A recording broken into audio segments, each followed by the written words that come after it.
Muito bem, pessoal. A partir deste vídeo, vamos estudar o regime jurídico dos servidores aqui do município de Teutônia, também conhecido como Estatuto dos Servidores, a Lei 4.480 de 2015.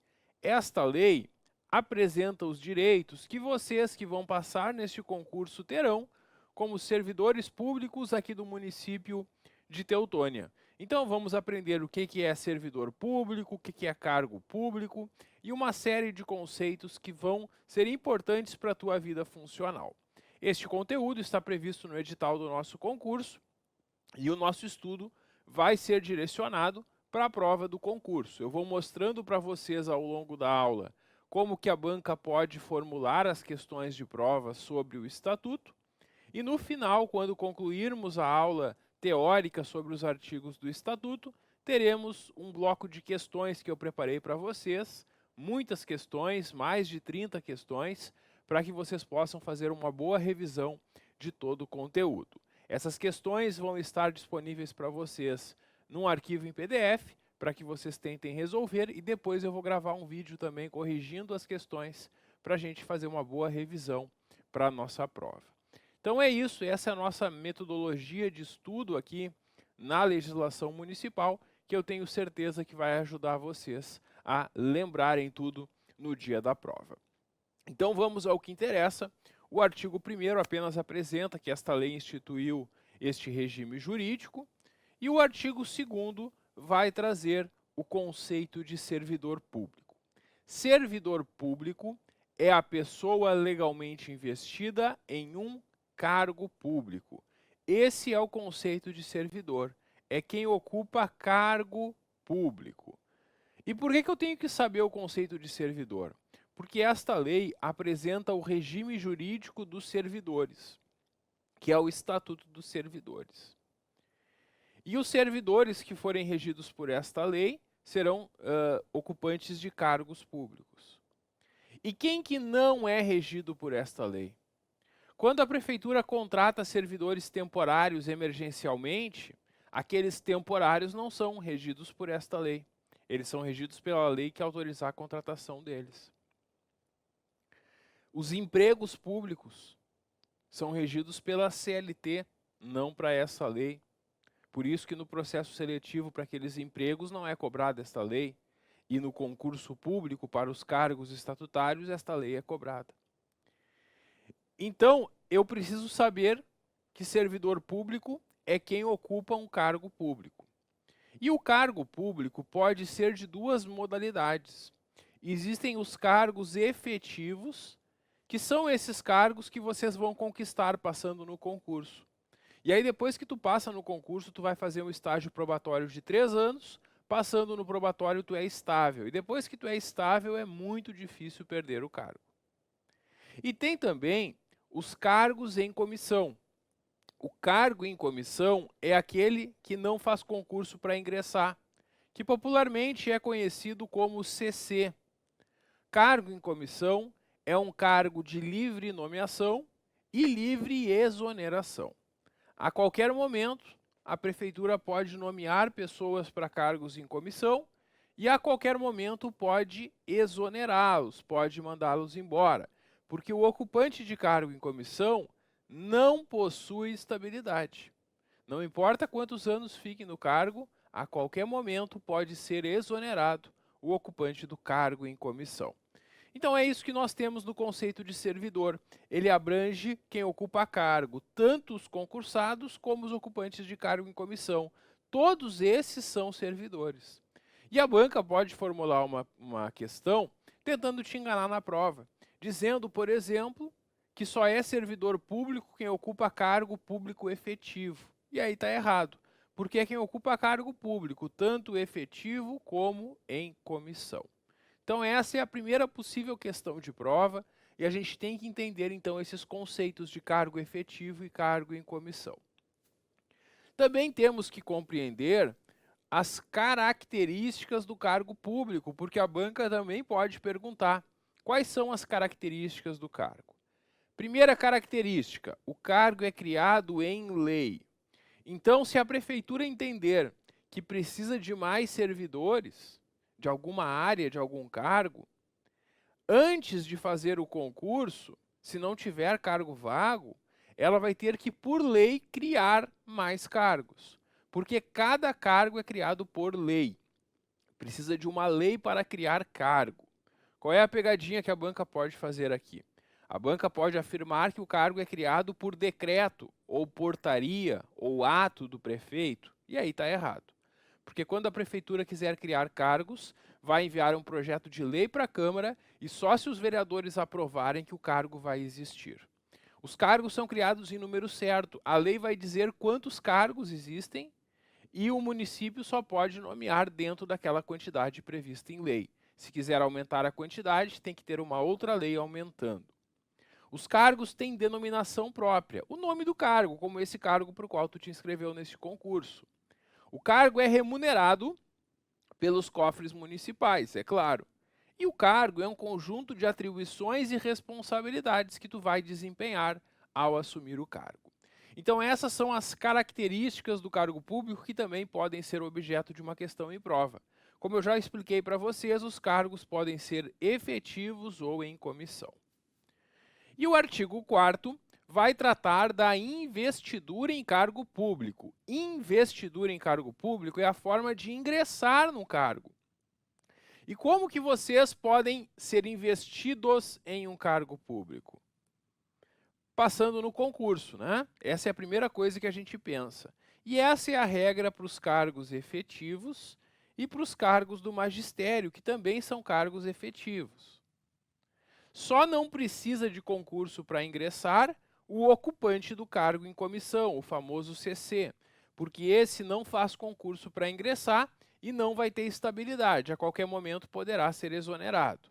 Vocês que vão passar nos cargos efetivos ou cargos efetivos do magistério, após 3 anos vão ter estabilidade, e aí é muito difícil perder o cargo.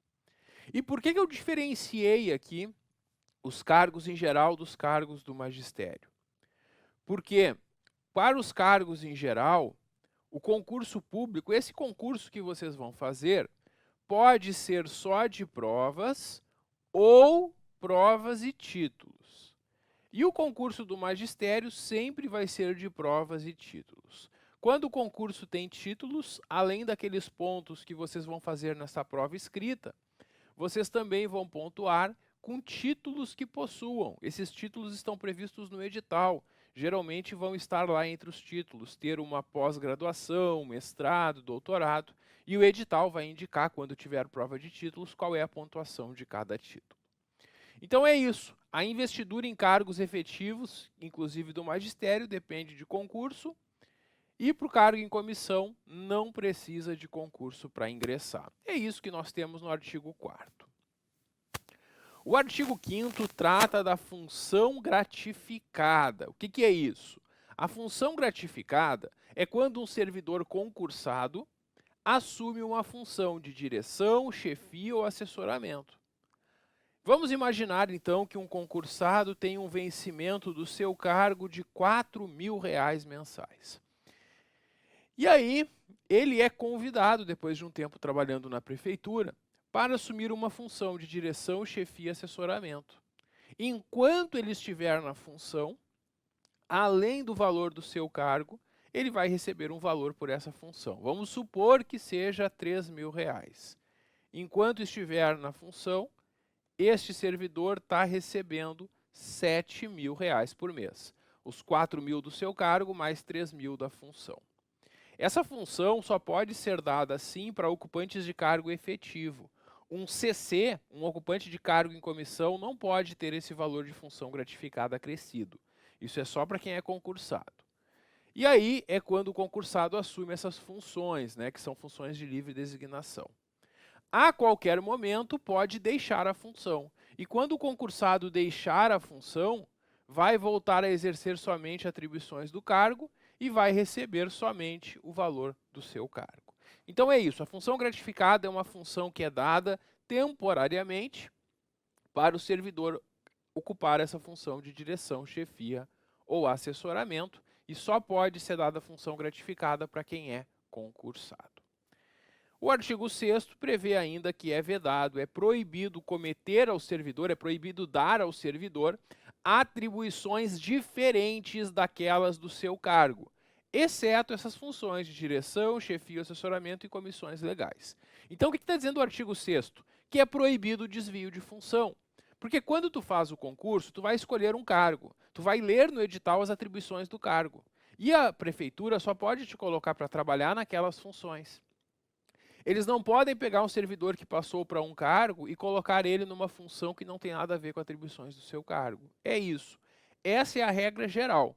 A exceção são essas funções de direção, chefia ou assessoramento ou comissões legais, porque aí o servidor recebe um valor por estar fazendo essas outras funções. Muito bem, concluímos o primeiro título aqui do Estatuto dos Servidores. Um título introdutório, mas como a gente percebeu, já tem coisas que podem aparecer na nossa prova. Vamos agora para o título 2, que trata do provimento e da vacância dos cargos públicos. Provimento são as formas de entrar em um cargo, de assumir um cargo. O contrário do provimento é a vacância, que são as formas de sair, de deixar o cargo. Então, no provimento, tu vai entrar num cargo, na vacância, tu vai sair deste cargo. O artigo 7º apresenta requisitos básicos para ingressar. Todo servidor, para ingressar, tem que atender esses requisitos básicos aqui previstos. O primeiro requisito é ser brasileiro.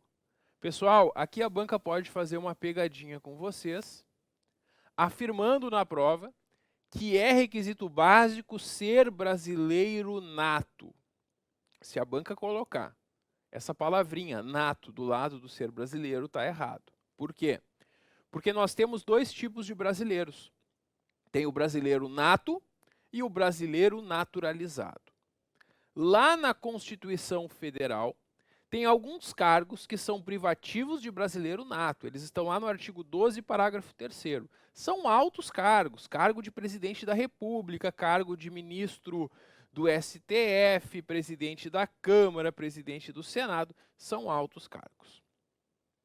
Os cargos aqui no município não precisam que o ocupante seja brasileiro nato. O brasileiro nato e o brasileiro naturalizado podem ocupar os cargos.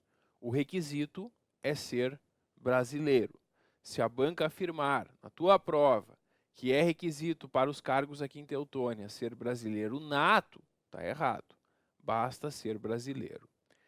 Tem que ter a idade mínima de 18 anos, tem que estar quite com as suas obrigações militares e eleitorais, militares somente para os homens, porque as mulheres são dispensadas do serviço militar obrigatório, e eleitorais para todos, né? E tu vai comprovar que tu atende esse requisito levando uma certidão que tu emite pela própria internet, né? Pelo próprio site do Tribunal Regional Eleitoral, tu emite essa certidão comprovando que tu está quite com as tuas obrigações. A nossa obrigação eleitoral é votar, porque o voto é obrigatório. E se tu não for votar, tu deve justificar para ficar com a tua situação eleitoral regular. Tem que ter boa saúde física e mental, que é comprovada mediante exame médico, e ter atendido às condições previstas em lei para o cargo. Estes são os requisitos aqui para ingressar em cargos públicos aqui no município. O artigo 8º apresenta as formas de provimento, as formas de ingressar. Professor, eu achei que era só sendo nomeado. Não. Para os concursados, além da nomeação, tem outras formas de mudar de cargo ou voltar para o cargo anterior. E a gente vai estudar hoje todas elas. Nós vamos conhecer quais são todas essas formas de provimento e qual a diferença de uma para outra. A primeira vez que alguém ingressa em cargo público sempre vai ser pela nomeação.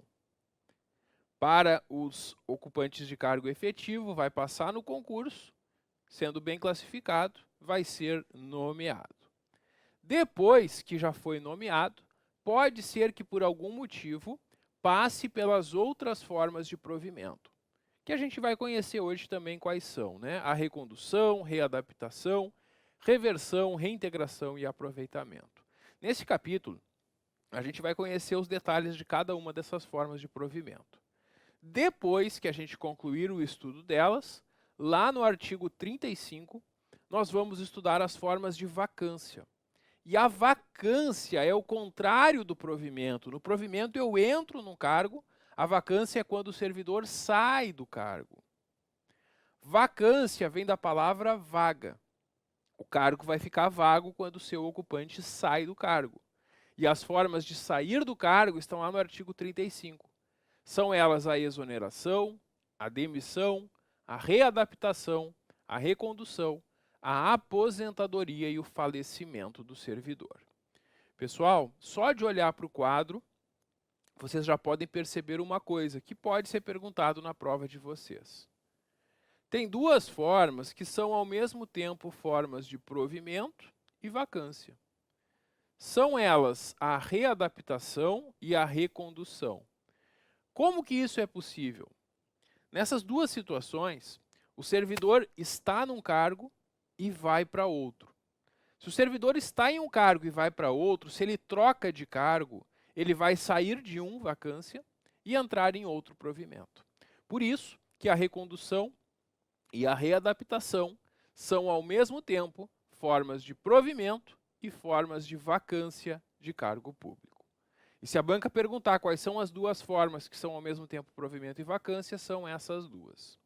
Outra coisa que a banca também pode fazer na prova é misturar, confundir as formas de provimento com as formas de vacância e te perguntar quais são as de provimento ou quais são as de vacância. Por isso, esse quadro também te ajuda a lembrar quais são as formas de entrar no cargo, quais são as formas de sair do cargo público.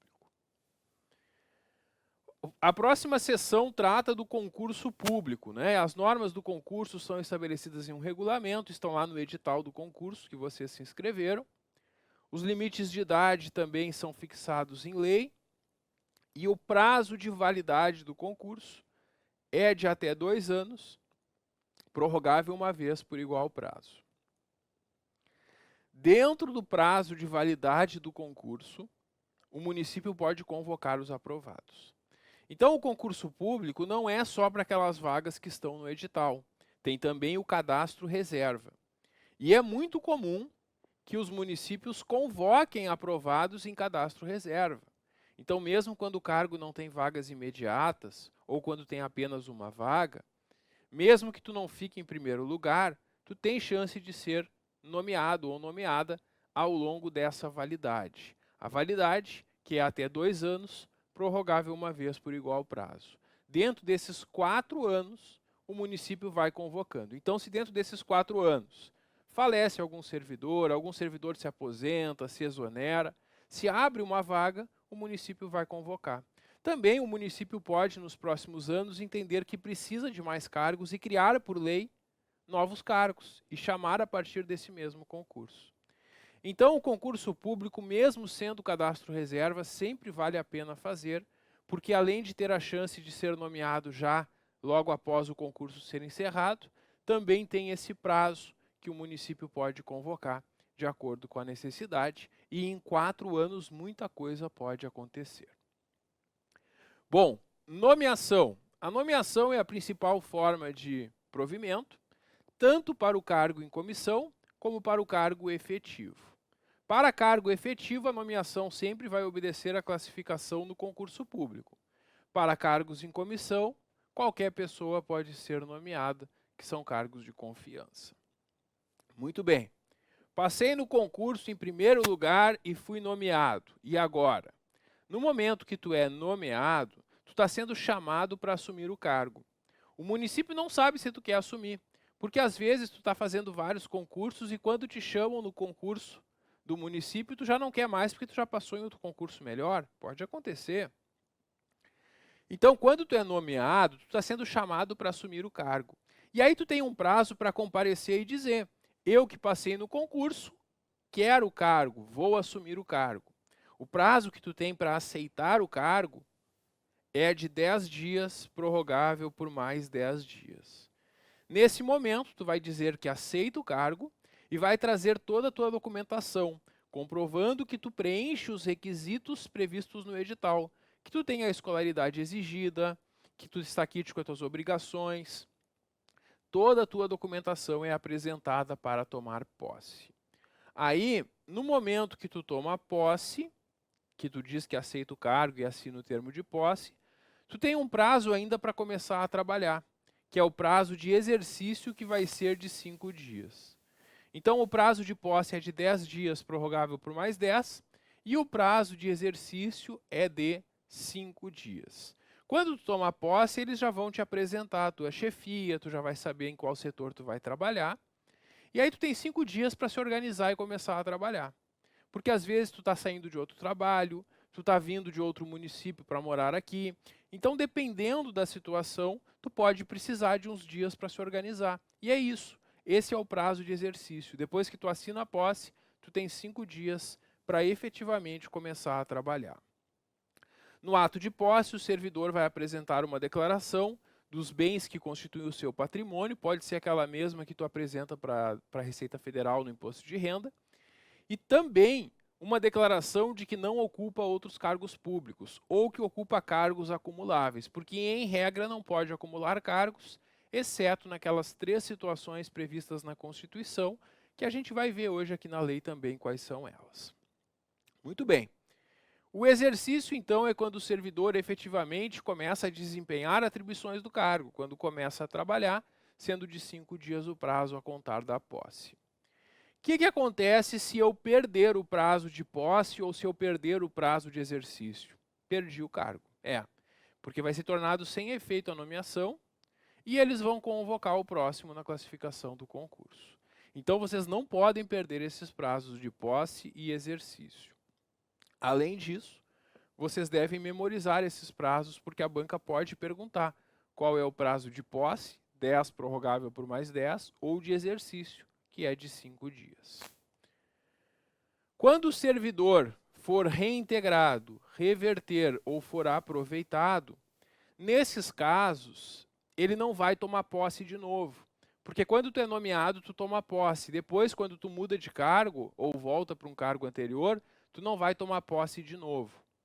Quando for publicado o ato de reintegração, reversão ou aproveitamento, o servidor dessa publicação tem esse prazo de 5 dias para entrar em exercício, para voltar a trabalhar. Para quem é nomeado, tem prazo de posse e depois de exercício. Para quem é reintegrado, reverte ou é aproveitado, não tem prazo de posse porque não tem posse. E aí deste ato contam 5 dias para voltar a trabalhar. E o artigo 17 estabelece que a promoção, a readaptação e a recondução não interrompem o exercício. Como assim? É que quando tu está trabalhando num cargo e por algum motivo tu vai mudar de cargo, que pode ser por readaptação, recondução, ou até mesmo pela promoção, nesses 3 casos, tu não vai ter um prazo para tomar posse ou entrar em exercício. Tu está num cargo hoje e amanhã tu já está no outro. Não há interrupção do exercício. Por isso que não tem prazo também nesses casos. E a banca pode perguntar quais são essas situações. São aquelas 2 que a gente viu que são ao mesmo tempo provimento e vacância e a promoção. Porque nessas 3 situações, tu não vai parar de trabalhar. Está num cargo hoje, amanhã já está no novo cargo. O início, a interrupção e o reinício do exercício são registrados no assentamento individual do servidor e, ao entrar em exercício, o servidor vai apresentar todos os elementos para o seu assentamento individual. O artigo 19 traz uma coisa que pode parecer estranha para vocês. Ele diz que o servidor que por prescrição legal, ou seja, por previsão da lei, deve dar uma caução como garantia, não pode entrar em exercício sem satisfazer essa exigência. Aí tu deve estar pensando, peraí, eu vou ter que pagar alguma coisa para assumir o cargo? Eu estou fazendo concurso porque eu estou precisando de dinheiro, eu não tenho dinheiro para ficar dando garantia. Não, fica tranquilo. Isso não é para vocês. Essa regra aqui é para cargos em comissão. E não é qualquer cargo em comissão.